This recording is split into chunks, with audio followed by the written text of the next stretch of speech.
Recording by अनोखा recording studio Alamnagar Madhepura.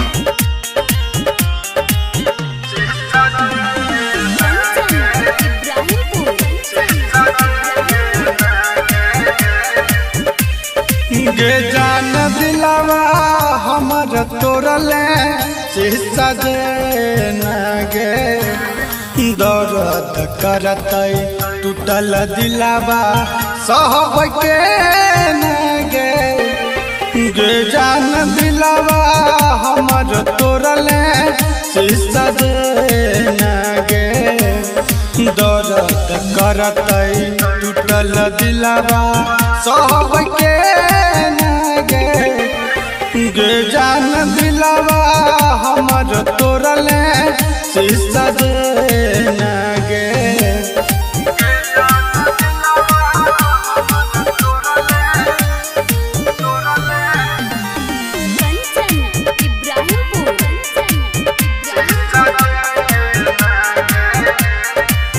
बन के धड़कन हे गे जनुआ दिल में बस छल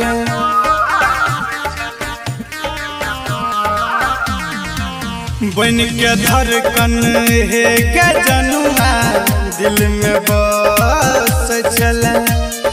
जाहू के बेरिया हमारा ओरिया देख के हंस छल जाहू के बेरिया हमारा ओरिया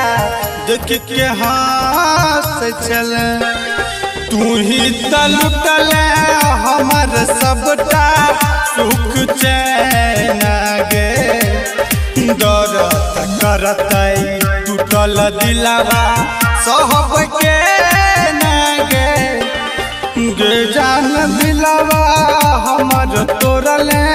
शीशा जे न गे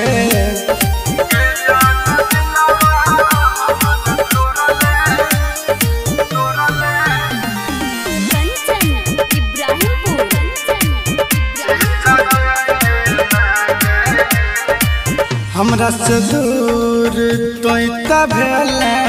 अपन बन के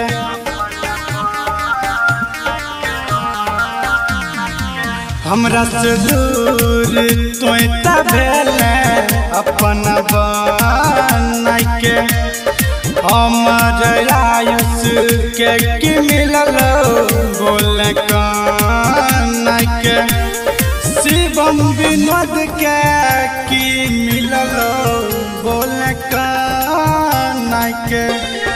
गौरव से रहलो अपन तोरा लेना देना गे दर्द करतै टूटल दिलावा सहब के